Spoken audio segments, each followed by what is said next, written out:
Assalamu alaikum dear students and welcome to Organizational Behavior Lecture Series। आज हम personality और values की अपने डिस्कशन को कंटिन्यू करेंगे। हमने अपनी प्रीवियस डिस्कशन में पर्सनैलिटी को एक्सप्लेन किया था as the pattern of relatively enduring ways that a person feels, thinks and behaves. Unlike your emotions or your attitudes, personality is a relatively consistent patterns of feelings, thinking and behaviors। और इसीलिए हम उसको trait का नाम देते हैं। आपकी कोई एस्पेक्ट जिस तरीके से आप बिहेव करते हैं उसको मुख्तलिफ उसके डायमेंशंस हैं और हम आज उनको फर्दर डिस्कस करेंगे। प्रीवियस लेक्चर में हमने डिस्कस किया कि आपकी पर्सनैलिटी 50% आलमोस्ट, ये हमने कहा कि इसको हम एक अंदाजे के हिसाब से ले सकते हैं, किसी में कम किसी में ज़्यादा। जो पर्सनैलिटी आपकी शेप अप होती है उसमें नेचर का भी एक अमल दखल होता है। अल्लाह ताला ने आपको जैसे बनाया है आपकी पर्सनैलिटी अंदर बिल्ड इन कर दी है, और जिस तरीके से वो उभर के सामने आती है या उसमें जो थोड़ी सी वेरिएशंस होती हैं उसमें आपके नर्चर, आपकी परवरिश और लाइफ एक्सपीरियंस का बहुत अमल दखल है। तो इसको अगर हम अपनी आसानी के लिए हम 50-50 कंट्रीब्यूशन दोनों फैक्टर्स की इसमें कंसिडर कर सकते हैं। फिर दो डोमिनेंट फ्रेमवर्क्स हमने डिस्कस किए पर्सनैलिटी ट्रेट्स के, एक तो Myers Briggs type indicator MBTI और एक big 5 model. Myers Briggs type indicator 16 personality types जो है वो डिटरमिन करते हैं, क्योंकि उसमें 2 ऑर्डर्स 4 के और दूसरा 4 पर्सनैलिटी टाइप्स की इसमें MBTI में होती हैं। तो एक एक्सट्रीम पे एक्सट्रोवर्ट, दूसरी पे इंट्रोवर्ट, एक एक्सट्रीम पे sensing, intuitive, thinking, feeling, judging and perceiving. तो हम इनके कॉम्बिनेशंस बना सकते हैं डिफरेंट, और ये डिफरेंट कॉम्बिनेशंस डिफरेंट किस्म की पर्सनैलिटीज़ को सामने लेके आती हैं। जैसे विजनरीज होते हैं, ऑर्गेनाइजर्स होते हैं, कॉन्सेप्चुलाइजर्स होती हैं, और इस बहुत डिफरेंट किस्म के personality types relevant to different jobs यहाँ पे बन जाती हैं। Then we discuss Big Five personality model, which is one of the most famous personality models जो organizational research में और organizational management में use होती हैं। उसमें extroversion, agreeableness, conscientiousness, emotional stability and openness to experience, इनको हमने explain किया in detail। तो कोई भी बंदा जो है वो इन 5 डायमेंशंस पे भी उस बंदे की पर्सनैलिटी को एक्सप्लेन किया जा सकता है। वो एक्सट्रीम पे भी हो सकती है, वो मिडल में भी हो सकती है, उसकी लेवल ग्रेटर देन मिडल भी हो सकती है, लो देन मिडल भी हो सकती है। तो ये एक कॉन्टिन्यूम है रादर देन के हम इसको डिस्क्रीट वैल्यूज कंसिडर करें। So after a thorough discussion of big 5 personality traits, वो रेलिवेंट क्यों हैं, वो आपकी जॉब लाइफ पे कैसे अफेक्ट करते हैं, उनको मैयर कैसे किया जा सकता है, हमने उनके सेल्फ रिपोर्ट मैयर्स भी डिस्कस किए। Let us discuss some other personality traits that is relevant to organisational behaviour. इसमें नंबर 1 इज सेल्फ इस्टीम, जो मैं आपसे डिस्कस करना चाहूँगा। अब एक बंदे की ये सोच अपने बारे में कि वो कितना इम्पोर्टेंट है या वो अपने आप को कितना इम्पोर्टेंट कंसिडर करता है, उसकी सेल्फ वर्थ क्या है, ये सेल्फ इस्टीम कहलाती है। How much you appreciate yourself, how much you like yourself, how much you feel that you are an important person, ये सेल्फ इस्टीम है। और सेल्फ इस्टीम का भी आपकी success in life as well as success in organisation उससे काफ़ी गहरा ताल्लुक है। जिन लोगों में सेल्फ इस्टीम लो होती है, आमतौर पे वो फील करते हैं कि they are already defeated, they are more depressed, और वो बहुत सारी चीज़ें जो हैं उनको फेस करने से पहले वो अपने आप को इतना लोअर कंसिडर करते हैं कि वो उन चीज़ों को फेस नहीं कर सकते। लेकिन सेल्फ इस्टीम की भी एक लिमिट है। अगर वो एक लिमिट से ज़्यादा हो जाए, जिसमें आप अपने आप को कोई बहुत बड़ी शय कंसिडर करना शुरू कर दें, which we called a grandiose sense of self esteem, तो फिर वो नार्सिज्म बन जाती है। तो जो नार्सिसिस्ट पर्सनैलिटी टाइप की एक्सट्रीम फॉर्म है वो कि you have a grandiose a very high sense of self esteem. Grandiose people, जो नार्सिसिस्ट पीपल होते हैं उनमें एक इशू ये होता है कि वो दूसरों की परवाह किए बगैर वो अपने आप को बहुत एरोगेंटली अपने आप को बहुत इम्पोर्टेंट समझते हैं और उनको एडमायरेशन चाहिए होती है, उनको तारीफ बहुत ज़्यादा एक्सट्रीम तारीफ चाहिए होती है। तो उनकी इस पर्सनैलिटी टाइप का हाई होने की वजह से पॉसिबल है कि वो दूसरों के साथ उनके रिलेशनशिप भी डैमेज हो और पॉसिबल है कि वो जॉब में इतने इफेक्टिव ना हो because they like themselves without a realistic approach. So they have a high sense of themselves without a realistic approach. वो realistically नहीं होता, वो सिर्फ उनको एक तारीफ चाहिए होती है। Now just consider that you have a boss who is narcissist. So how will you handle that boss? इसका मतलब है कि आपको अपनी जॉब पे कंसंट्रेट करने से ज़्यादा आपको अपना ज़्यादा टाइम उस बॉस की तारीफ में गुजारना पड़ेगा।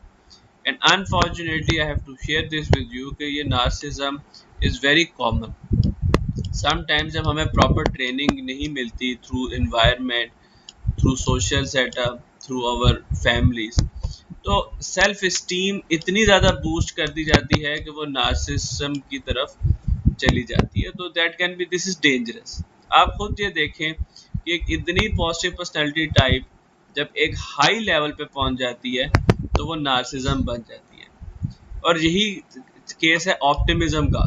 ऑप्टिमिज्म जैसे एक पॉजिटिव पर्सनैलिटी है जिसमें आप जो आपके साथ हो रहा है और जो होने वाला है फ्यूचर में उसका एक पॉजिटिव एक्सपेक्टेशन अपने जहन में रखते हैं।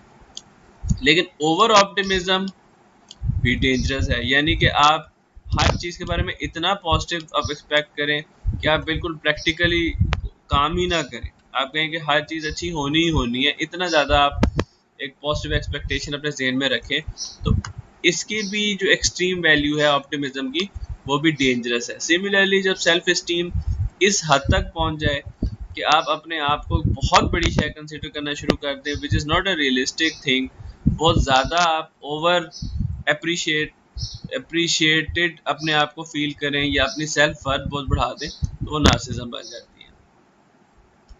सो how, what is difference between a healthy self esteem और high self esteem and low self esteem? Healthy self-esteem people have more control on their feelings, on their emotions. They're able to accept their strengths and weaknesses. They're able to say no. They're able to express things betterly. जो लोग जिनकी लो self esteem है उनको issue होता है लोगों को face करने से, फीडबैक रिसीव करने से। वो ये सोचते हैं कि others are better than themselves, so they have a fear of failure. तो ये कुछ डिफरेंसेस हैं जो सेल्फ एस्टीम लो और सेल्फ एस्टीम हाई में पाए जाते हैं। The second personality type that I would like to discuss with you, जिसको मैनेजर्स को समझना बहुत ज़रूरी है क्योंकि उनके एम्प्लॉयज़ डिफरेंट तरह के होते हैं, इज लोकस ऑफ कंट्रोल। कुछ लोग ये सोचते हैं कि उनके साथ जो हो रहा है वो बिकॉज ऑफ फेट हो रहा है, बिकॉज ऑफ उनकी जो किस्मत है उसकी वजह से हो रहा है। सो locus of control is a psychological concept that refers to how strongly people believe that they have a control over the situation and experiences that affect their life. So दूसरी तरह के लोग वो होते हैं जो समझते हैं कि उनका ज़्यादा इख्तियार है, अगर वो मेहनत करें, अगर वो ठीक तरीके से काम करें, अगर वो जो लोग सक्सेसफुल हैं उनको फॉलो करें और अपने प्रॉपर गोल्स बनाएं तो वो चीज़ों को बेहतर तरीके से अपनी लाइफ में कंट्रोल कर सकते हैं। तो जिन लोगों का ये सोचना है कि I can make things happen on my own, I can determine my future, I can use my passion and hard work to achieve my goals and I am in control of my life and its direction, उन लोगों का लोगस of control internal होता है। यानी वो लोग सोचते हैं कि दे have a more control over the situations and experiences that affect their life. अगर उनके साथ कुछ गलत भी होता है या कुछ फेट की वजह से भी होता है तो they believe that there was something that they did wrong जिसकी वजह से उनके साथ ऐसा हुआ है and they can control and manage that situation well. कई लोग होते हैं जो एक्सटर्नल लोगोस ऑफ कंट्रोल रखते हैं। इसका मतलब है कि वो सोचते हैं कि there is nothing I can do about my future is predetermined and I cannot do anything. यानी अल्लाह ताला ने जो हमारे अंदर एक फ्री विल और एक एफर्ट जो रखी है इस लाइफ में, ये लोग उसके बारे में नहीं सोचते, वो ज़्यादा उस बारे में सोचते हैं कि since my destiny is predetermined तो I will not do anything, why bother trying, whatever is meant to happen will happen. I go with the flow, luck, fate and religion control my future. तो ये लोग चूंकि बहुत ज़्यादा डिटर्मिनिस्टिक्स होते हैं, ये फेटलिस्ट होते हैं, ये फेट पे बिलीव करते हैं और ये फिर कहते हैं कि हमें इतना काम करने की ज़रूरत नहीं है, इतनी एफर्ट करने की ज़रूरत नहीं है, because everything is in not our control. तो ये तो दो एक्सट्रीम बातें हैं। बहुत सारे लोग ऐसे होते हैं जो मिडिल में कहीं लाया करते हैं कि वो सोचते हैं कि फेट भी हमें अफेक्ट कर रहा है लेकिन हमने भी एफर्ट करनी है। हाँ, कुछ लोग जो हैं वो ज़्यादा फेटलिस्ट होते हैं, वो ज़्यादा फेट पे बिलीव करते हैं, तो फिर वो लोग थोड़े से पैसिव हो जाते हैं, यानी वो इतने प्रैक्टिकल नहीं रहते इस हवाले से। सेल्फ मॉनिटरिंग एक पर्सनैलिटी के ट्रेट है। अगर किसी की सेल्फ मॉनिटरिंग हाई है तो ये लोग अपने आप पे कंट्रोल ज़्यादा रखते हैं और उनके ऊपर एबिलिटी होती है कि वो जो सिचुएशन जिस तरह की उनको सामना करना पड़ता है वो उसमें एडजस्ट हो जाती है। तो वो अपना बिहेवियर उसके हिसाब से चेंज कर लेते हैं। उनको पता है कि हमने कहाँ पे पोलाइट बोलना है, उनको पता है कि हमने कहाँ पे एग्रेसिव बोलना है, उन्हें पता है कि हमने कहाँ पे परसुएसिव होना है कि हम लोगों को कन्विंस कर सकें, उन्हें पता है उन्हें कहाँ पे साइलेंट रहना है, उन्हें पता है कि उन्होंने किस मौके पे किस तरीके से अपने आप को प्रेजेंट करना है। सो जिन लोगों में सेल्फ मॉनिटरिंग हाई होती है, they have the ability to adjust behaviour to meet external situational factors. और ये भी देखा गया है कि जो हाई मॉनिटर्स होते हैं, यानी जिनमें सेल्फ मॉनिटरिंग की ट्रेट हाई होती है, they conform more and are more like to become leaders. यानी कि ये सिचुएशंस के हिसाब से अपने आप को ज़्यादा बेहतर तरीके से एडजस्ट कर लेते हैं और यही लोग लीडर्स बनने की सलाहियत भी रखते हैं। एक और पर्सनैलिटी ट्रेट जो बहुत इंपॉर्टेंट है, स्पेशली एंटरप्रेन्योरशिप के पर्सपेक्टिव से और बिजनेस में इनिशिएटिव्स के पर्सपेक्टिव से, is risk taking. Risk takers वो लोग होते हैं, और ये रिस्क टेकिंग हमने उसमें भी देखा कि जो लोग willingness to experience big five में करते हैं, क्योंकि कुछ ट्रेड्स ओवरलैपिंग होती हैं। क्योंकि आप किसी भी इंसान की जो करेक्टरिस्टिक्स हैं उनको डिफरेंट तरीके से एक्सप्लेन करने के लिए हम उनको ट्रेड का नाम दे देते हैं। तो ये ज़रूरी नहीं है कि ये ट्रेड्स जो है ये बिल्कुल एक दूसरे से सेपरेट हो, इनमें ओवरलैपिंग क्वालिटीज़ भी होती हैं। तो हम डिफरेंट तरीके से कोशिश करते हैं कि इंसान की शख्सियत को समझें, इंसान की पर्सनैलिटी को समझें, तो हम उनको फिर डिफरेंट रेट्स के हिसाब से डिस्कस करते हैं। तो रिस्क टेकर्स वो लोग होते हैं जिनमें ये वाली ट्रेट हाई है, who are more willing to take chances, ठीक है, and there are certain jobs which require this particular trait to be high. और स्पेशली वो जॉब जहाँ पे डिसीजन मेकिंग है, जहाँ पे बिजनेस एक्सपेंशन है, जहाँ पे बोल्ड स्ट्रेटजीज की ज़रूरत है, कंपटीशन ज़्यादा है, वहाँ पे रिस्क टेकर्स जो है एम्प्लॉयज़ वो हमें ज़्यादा चाहिए होते हैं। सो दिस रिस्क टेकिंग में best be align propensity with job requirements. Risk takers make faster decisions with less information. क्योंकि ये चांस लेने के लिए विलिंग होते हैं तो ये जल्दी से डिसीजन लेते हैं, अपने काम को इम्प्लीमेंट करते हैं। जो लो रिस्क टेकर्स होते हैं, ये लोग जो है ये थोड़ा ठहर के, थोड़ा एवेल्युएट करके, इंफॉर्मेशन गेन करके डिसीजन लेते हैं। तो देयर इज अ पॉसिबिलिटी कि ये सेफ प्ले करते हैं, लेकिन ये भी ज़रूरी है कि आपने देखा है कि जहाँ पे प्रॉफिट ज़्यादा वहाँ पे रिस्क भी ज़्यादा, और जहाँ पे आपने सेफ चलना है वहाँ पे लो रिस्क लेना है। तो ये दोनों ये पर्सनैलिटी टाइप्स के डिफरेंट किस्म के लोग जो हैं वो डिफरेंट जॉब्स में ज़्यादा सूटेबल हैं, जो हम आगे डिस्कस करेंगे। टाइप ए पर्सनैलिटी के लोग जो हैं, जो एक्सट्रीम पे होते हैं टाइप ए पर्सनैलिटी में, वो बहुत एग्रेसिवली अपने टारगेट्स को अचीव करने की कोशिश करते हैं, और इतना एग्रेसिवली करते हैं कि समटाइम्स वो थोड़ा सा ऑब्सेशन में चले जाते हैं। So type A personality aggressively involve in a chronic incessant struggle to achieve more in less time. ये अचीवर्स, हाई अचीवर्स होते हैं, ठीक है, लेकिन वो इतने ज़्यादा उनके अंदर ख्वाहिश होती है कि हम अपना गोल और टारगेट को अचीव करें कि वो शो होती है उनकी पर्सनैलिटी में, because they are impatient, they always moving, walking and eating rapidly, they strive to think और टू और मोर थिंग्स एट वंस, क्योंकि वो जल्द से जल्द ज़्यादा से ज़्यादा हासिल करना चाहते हैं, और वो उनकी कोशिश ये होती है कि हर चीज़ जो है वो उसको कंप्लीट करें। उनको एंग्जाइटी होना शुरू हो जाती है कि अगर उनको कोई टास्क मिला और वो उस टास्क को कंप्लीट ना कर पाएँ, so they can not cope with लेयर टाइम। फ्री टाइम इनके लिए मुश्किल होता है गुजारना। They are obsessed with achievement numbers.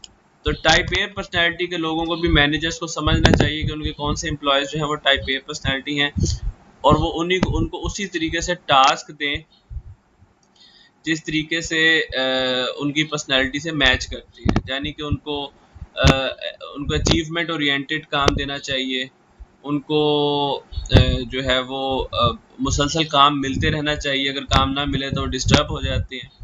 अच्छा, अब ये वाली पर्सनैलिटी टाइप जो है ये नॉर्थ अमेरिका जो इंडिविजुअलिस्टिक हाई अचीविंग कल्चर्स हैं उनमें तो बहुत ज़्यादा इसको पसंद किया जाता है। लेकिन समटाइम्स टाइप ए पर्सनैलिटी जो है वो काम जल्दी और काम ज़्यादा करने के चक्कर में क्वालिटी ऑफ द वर्क जो है उसके ऊपर कॉम्प्रोमाइज़ कर सकते हैं। इसके ऑपोजिट टाइप है type B, which who are very cool people, who are very like relaxed. उनको इतनी टेंशन नहीं होती काम की जब उनको काम या डेडलाइंस दी जाती हैं। अब टाइप ए पर्सनैलिटी की एक बड़ी और भी एक करेक्टरिस्टिक है कि ये डेडलाइंस के ऊपर बहुत टेंस हो जाती हैं। जब इनको डेडलाइंस मिलती हैं, बस इनका बस नहीं चलता कि वो उस डेडलाइन से पहले और डेडलाइन के अंदर अंदर अपना काम करें। Type B personalities are those who are sometimes more careless, और ये डेडलाइंस को भी मीट करने का इनको इतना ज़्यादा नहीं होता। इनके अंदर बहुत ज़्यादा परवाह नहीं होती कि हमने डेडलाइंस मीट करनी है। सो कोई बंदा टाइप ए पर्सनैलिटी में लाइक करता है, कोई टाइप बी पर्सनैलिटी में लाइक करता है, और कोई जो है वो इन द मिडल समवेयर हो सकता है। एक और पर्सनैलिटी टाइप है जो बड़ी इंपॉर्टेंट है, और अगर हाई है तो अच्छी बात है, that is proactive personality. Proactive people जो हैं ये जिसे कहते हैं कि प्रोएक्टिव होने का मतलब है कि आप पहले से ही अपने काम को प्लान और अपने सारी चीज़ों को पहले से एग्जीक्यूट होने से पहले उसको प्लान करके रखें। जिसे कहते हैं कि अगर बारिश आने वाली है तो बारिश आने आप बादलों को देख के ही अगर आपकी कोई चीज़ बाहर पड़ी है तो आप उसको घर के अंदर रख लें। This is proactive approach. So proactive personality type वाले लोग वो होते हैं जो पहले से अपॉर्चुनिटीज़ को आइडेंटिफाई करते हैं, किसी काम करने को इनिशिएटिव वो पहले ही शो कर देते हैं, ठीक है, और फिर उसको एक्शन करते हैं और उसको कंप्लीशन तक पहुंचाते हैं। So these are proactive personality type, and this is a very positive personality type which is always preferred, क्योंकि सक्सेस का प्रोएक्टिविटी के साथ काफ़ी गहरा ताल्लुक है। ये लोग आमतौर पे अपने इन्वायरमेंट को कंट्रोल कर लेते हैं, इसके अंदर पॉजिटिव चेंजेस ले आते हैं, और पहले से इनको पता चल जाता है कि हमने किस तरीके से अपने गोल सेटअप करने हैं जो फ्यूचर में हमारे लिए ज़्यादा फ़ायदेमंद हो। तो आमतौर पे लीडर्स जो हैं वो बहुत प्रोएक्टिव होते हैं, वो पहले इनिशिएटिव्स ले लेते हैं, ठीक है, एक्शंस लेते हैं, उनको कंप्लीट करते हैं। तो ये proactive personality type is very much preferred in the organisation. ये मैं आपको ये different famous personality types organisations में बहुत ज़्यादा एम्प्लॉयज़ के आउटपुट के हिसाब से देखा गया, रिसर्च से पता चला है कि ये काफ़ी बेनिफिशियल होती हैं। कोई ऐसी कि जिनकी पॉजिटिव वैल्यू ज़्यादा प्रेफर की जाती है, कोई ऐसी जिनकी लोअर लेवल वैल्यू ज़्यादा प्रेफर की जाती है। एक बहुत ही अमेजिंग पर्सनैलिटी टाइप जो जिसकी जिसका फ़ायदा ये है कि अनलाइक अदर पर्सनैलिटी टाइप्स ये डेवलप भी की जा सकती है। जबकि बहुत सारी पर्सनैलिटी टाइप्स हमने पीछे स्टडी की हैं, उनमें इश्यूज़ हैं कि उनको डेवलप करना मुश्किल है, वो ज़्यादा फिक्स्ड होती हैं। जैसे proactive personality type, type A personality, risk takers, self monitoring, self esteem, locus of control, ये काफ़ी हद तक इनमें से बहुत सारी पर्सनैलिटी टाइप्स जो हैं वो काफ़ी फिक्स्ड हैं। जबकि जो सेल्फ एफिकेसी है, which is a confidence on your abilities, ये काफ़ी हद तक डेवलप की जा सकती है, और हम इसको थोड़ा सा डिटेल में डिस्कस करते हैं। Self efficacy is an individual's believe in his और her capacity to execute behaviours necessary to produce specific performance attainment. अगर आपको ये डेफिनेशन थोड़ी सी मुश्किल लग रही है तो हम थोड़ी इजियर डेफिनेशन डिस्कस कर लेते हैं. It is believe in your abilities to deal with various situations. यानी कि आपका अपने ऊपर एक कॉन्फिडेंस कि आप कोई टास्क जो है वो बेहतर तरीके से कंप्लीट कर सकते हैं, उसको एग्जीक्यूट कर सकते हैं. That is called self efficacy. It can play a role in not only how you feel about yourself, but whether or not you successfully achieve your goals in life or specific tasks. How you feel about yourself, that is self esteem. आप अपने बारे में कैसा सोच रहे हैं, feel कर रहे हैं, ओवरऑल वो आपकी सेल्फ इस्टीम है. लेकिन आप अपने बारे में कैसा सोच रहे हैं और साथ ये भी सोच रहे हैं कि आपको जो गोल्स हैं लाइफ में, जो टास्क दिए गए हैं, वो आप कितने सक्सेसफुली अचीव कर सकते हैं. अब इसकी मैं आपको एग्जांपल देता हूँ. आप अपने प्रेजेंट सिनेरियो में जो ऑनलाइन लेक्चर्स हैं इसके हवाले से भी सोच सकते हैं.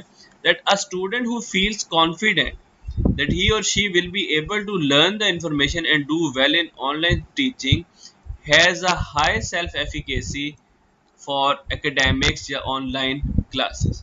अब उनकी इस चीज के मामले में जो सेल्फ एफिकेसी है वो हाई होगी, और यही वो लोग होंगे जो ज़्यादा बेहतर तरीके से लर्न भी कर रहे होंगे, ज़्यादा बेहतर तरीके से उसको एग्जीक्यूट भी कर पाएंगे, और ज़्यादा रिलैक्स्ड भी होंगे रिगार्डिंग करंट सिनेरियो. क्यों? क्योंकि उनको पता है, they have a high self efficacy, कि हम इस चीज़ को बेहतर तरीके से परफॉर्म कर सकते हैं, ये सिचुएशन के साथ बेहतर तरीके से कोप कर सकते हैं. सेल्फ एफिकेसी इंप्रूव कैसे होती है? Although it's a very wide topic, इसको हम इतनी कम टाइम में तो डिस्कस नहीं कर सकते, लेकिन just to give you an start कि आप इसको फर्दर एक्सप्लोर भी कर सकते हैं. आप सेल्फ एफिकेसी इंप्रूव कर सकते हैं थ्रू ऑब्जर्वेशनल लर्निंग. ऑब्जर्व करके, दूसरों को काम करता देख के, एक ये भी तरीका है. आपके लाइफ एक्सपीरियंसेस आपकी सेल्फ एफिकेसी पे इफेक्ट करते हैं. वो लोग जिनको अपनी लाइफ में ज़्यादा सक्सेस मिला, वो लोग जिनको लाइफ में ज़्यादा अकम्पलिशमेंट मिली, उनकी सेल्फ एफिकेसी हाई होगी. प्रैक्टिस करके, आपको कोई काम नहीं आता, आप उस काम को बार बार रिपीट करें, उसके अंदर मास्टरी हासिल करें, आपकी सेल्फ एफिकेसी उस काम के लिए हाई हो जाएगी. आपके इमोशनल रिएक्शंस, आप जितना पॉजिटिवली चीज़ों को अप्रोच करेंगे उतनी आपकी उसके बारे में सेल्फ एफिकेसी ज़्यादा हाई होगी. और पॉजिटिव मीन्स कि आपके इमोशंस जितने कंट्रोल्ड होंगे, आप जितना अपने जहन में ये बात को बार बार रिपीट करेंगे that I can do it, इस किस्म के इमोशनल रिएक्शंस अगर आप शो करेंगे टास्क के हवाले से, तो आपकी सेल्फ एफिकेसी हाई होगी. और आपके रोल मॉडल्स बहुत पार्ट प्ले करते हैं आपकी सेल्फ एफिकेसी इंप्रूव करने में. और वो रोल मॉडल्स कौन हैं? They can be your parents, they can be your teachers, they can be other important people in your life जो आपकी सेल्फ एफिकेसी को इम्प्रूव करते हैं. सेल्फ एफिकेसी की एक और बात भी ध्यान में रखिएगा कि ये ज़्यादातर टास्क स्पेसिफिक होती है. टास्क स्पेसिफिक, टास्क स्पेसिफिक का मतलब है कि ज़रूरी नहीं कि आपकी लाइफ में आपकी हर चीज़ की सेल्फ एफिकेसी हाई हो. As a teacher, I can think that I have a high self-efficacy to impart knowledge. I have a high self-efficacy to for research. Maybe I have a high self-efficacy for car driving. I have a high self-efficacy for some other things that I'm good at. But perhaps I do not have that high self-efficacy for cooking. Although I know कि अगर मैं थोड़ी सी उसमें practice करूँ, थोड़ा सा मैं उसमें एग्जीक्यूट करूँ, तो आई कैन डू इट. तो सेल्फ एफिकेसी एक तो जनरलाइज्ड भी होती है कि आप ओवरऑल सोचते हैं कि I can do lot of things, लेकिन एक सेल्फ एफिकेसी जो है वो स्पेसिफिक भी होती है. Like I know that I am not good at some sports, तो मेरी उन स्पोर्ट्स पे सेल्फ एफिकेसी इतनी हाई भी नहीं हो. ठीक है, तो इसके दोनों आपने एस्पेक्ट्स याद रखने हैं. एक तो टास्क स्पेसिफिक भी होती है, लेकिन ये जर्नल भी हो सकती है कि आप ओवरऑल भी सोचते हैं कि I can do lot of things. और जितना आजकल के ज़माने में आसान हो गया चीज़ों को सीखना, क्योंकि अब आपके पास at the just click of your button और टैप ऑफ योर मोबाइल आपके पास हर इंफॉर्मेशन अवेलेबल है. तो वो लोग जिनको ये प्रैक्टिस है कि वो यूट्यूब से कोई वीडियो देख के या गूगल पे सर्च करके वो कोई भी चीज़ सीख सकते हैं, जिनका ये बिलीव है, उनकी सेल्फ एफिकेसी हाई हो. So I hope you understand about this self efficacy, और आप अपने लाइफ में भी इसको इम्प्लीमेंट करने की कोशिश करेंगे कि आप अपनी डिफरेंट चीज़ों के ऊपर सेल्फ एफिकेसी को हाई करें. बिकॉज प्रीवियस रिसर्च से ये पता चल रहा है कि इसका सक्सेस के साथ, परफॉर्मेंस के साथ और different other positive outcome variables के साथ बहुत ज़्यादा गहरा ताल्लुक है। और एक तो इसकी ये अच्छी बात है, दूसरी अच्छी बात ये है कि ये डेवलप भी की जा सकती है। फिर ऑप्टिमिज्म की मैंने बात बताई थी कि your hopefulness and confidence about the future और द सक्सेस ऑफ समथिंग। आपकी लाइफ में जो पॉजिटिव हो रहा है और जो आप सोच रहे हैं कि पॉजिटिव होने वाला है, दैट इज योर ऑप्टिमिज्म। जिनकी ऑप्टिमिज्म हाई होती है, they are very positive people, they expect good from life, they expect good from others. और इसका ऑपोजिट जो है वो है पेसिमिज्म। एक दफा सेल्फ एफिकेसी को एक्सप्लोर करते हैं कि जिन लोगों की सेल्फ एफिकेसी हाई होती है, so people with a strong sense of self efficacy, they view challenges problem as task to be mastered. यानी उनको जब कुछ चैलेंजिंग प्रॉब्लम्स आते हैं, और वही हमारे पास एग्जांपल है लाइक ऑनलाइन लेक्चर्स, तो उनको ये लगता है कि वी नीड टू मास्टर, हमें इसको बेहतर से बेहतर सीखना है। कई लोग कहेंगे कि नहीं, हमें नहीं पता, हमें सिखाया जाए, हमें उंगली पकड़ के चलाया जाए, हमें जब तक टीचर नहीं बताएंगे, हमें जब तक एक प्रॉपर गाइडेंस नहीं मिलेगी, हम नहीं सीख सकते। और जिन लोगों की सेल्फ एफिकेसी हाई होगी, वो कहेंगे दिस इज़ अ चैलेंज और हमने इस चैलेंज को मास्टर करना है, हमने इसको सीखना है। और ऑब्वियसली दिस इज, ये कोई ऐसी बात नहीं मैं कर रहा कि जिसमें आप कहेंगे जी कोई लॉजिक नहीं है। लॉजिकली जिन लोगों की सेल्फ एफिकेसी हाई होगी, ये वो लोग होंगे जो ऑर्गेनाइजेशंस में ज़्यादा एक्सेप्टेड होंगे, ज़्यादा रिक्वायर्ड होंगे, इनकी ज़्यादा डिमांड हो। क्यों? क्योंकि हर कोई चाहता है और हर किसी को पता है, और आप लोगों को भी इस बात का पता है कि जब जॉब्स पे जाते हैं तो वहाँ पे ऐसे लोगों को प्रिफर किया जाता है जो खुद से चीज़ सीखने की सलाहियत या अहलियत रखती है। ठीक है, सो वो लोग जिनकी सेल्फ एफिकेसी हाई होगी, they will develop a deeper interest in the activities in which they participate. वो ज़्यादा इंटरेस्ट से काम करेंगे, ज़्यादा बेहतर तरीके से सीखेंगे, ज़्यादा मास्टरी हासिल करेंगे उस काम में। They form a strong sense of commitment to their interest and activities. ज़ाहिर है वो इंटरेस्ट और एक्टिविटीज़ में ज़्यादा इंटरेस्टेड होंगे, वो ज़्यादा कमिटेड होंगे, तो उसको ज़्यादा बेहतर तरीके से सीखेंगे। और एक बहुत अच्छी सलाहियत जिनकी सेल्फ एफिकेसी हाई होती है, they recover quickly from setbacks and disappointments.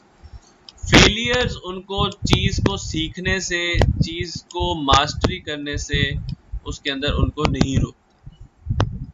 अब उसके बाद जिन लोगों की सेल्फ एफिकेसी वीक होती है, they avoid challenging task, they believe that difficult task and situations are beyond their capabilities. उनका चूंकि अपने ऊपर कॉन्फिडेंस ही नहीं है, तो वो सोचते हैं कि ये डिफिकल्ट टास्क और सिचुएशंस वो नहीं कर सकते। और समटाइम, मैं नहीं कहता कि इसमें बंदे का कसूर है, समटाइम्स हमारा ब्रॉटअप ऐसे हुआ होता है, समटाइम्स हमारे एक्सपीरियंसेस लाइफ में ऐसे होते हैं, हमें इतने ज़्यादा फेलियर्स को देखने को मिलता है कि हमारी सेल्फ एफिकेसी लो हो जाती है। तो ये भी वजह है कि लोग अक्सर सोचते हैं कि हमारी कैपेबिलिटी नहीं है। हालांकि अगर आप इसके ऊपर थोड़ा सा और सर्च करें, आपको समझ आएगी कि this is just a state of mind. ये आपकी ज़हन की सोच है जो आपकी सेल्फ एफिकेसी को हाई या लो करती है। आल दो आपका नॉलेज बहुत पार्ट प्ले करता है। और इसीलिए आप लोगों को बारहा from your school life till university life ये बात बताई जाती है कि learn as much as possible, practice as much as possible, ताकि आप जब अपनी प्रोफेशनल लाइफ में एंटर हो तब ऑलरेडी इतने प्रिपेयर्ड हो कि आप लोगों के लिए वो चीज़ें मुश्किल ना लगें। मैं आपको यहाँ पे एक एग्जांपल कोट करना चाहता हूँ about few of the people I know. They scored, they got like first position in their board exams. और मैंने पर्सनली जब उनको ऑब्जर्व किया तो मुझे पता चला कि ये वो लोग हैं कि जो बचपन से ही उनको लर्निंग उनके अंदर डेवलप कर दी गई है कि हमने चीज़ें लर्न करनी है एज फ्रॉम डिफरेंट सोर्स। जब वो छोटे थे होते थे वो बुक रीडिंग करते थे, उसके बाद उनको बताया गया कि आपको कंप्यूटर पे चीज़ें कहाँ से सर्च करके मिलेंगी, आप उनको कैसे सीख सकते हो। तो ये तमाम चीज़ें उनके अंदर चूँकि चाइल्डहुड से इनकॉर्पोरेट कर दी गई, तो एज दे ग्रो ओल्डर उनके लिए चीज़ों को लर्न करना, सिचुएशंस को अंडरस्टैंड करना, डिफ़िकल्ट प्रॉब्लम्स को अंडरस्टैंड करना मुश्किल नहीं रह गया। समटाइम्स ऐसे होता है कि हम अपनी पूरी चाइल्डहुड या अपनी यूनिवर्सिटी लाइफ जो है वो उसमें ये चीज़ मास्टरी नहीं करते इसमें कि हमने चीज़ों को सीखना कैसे है, चैलेंजिंग टास्क कैसे करने हैं। हम एक बहुत कैजुअल किस्म की लाइफ गुजारते हैं। तो हम जब जॉब्स पे जाते हैं तो हमारे लिए वहाँ पे लर्निंग मुश्किल हो जाती है और फिर हमारा उस चीज़ सक्सेस के साथ हमारा जो रिलेशनशिप है वो वीक हो जाता है। तो जिन लोगों में weak sense of self efficacy होती है, they focus on personal feelings and negative outcomes and they quickly lose confidence in personal abilities. So this is self efficacy for you. और इसको मैंने इसलिए रिपीट किया because I feel that it is very much relevant to success and failure and productivity and performance in organization. So our next topic is values, which we will continue in our next lecture.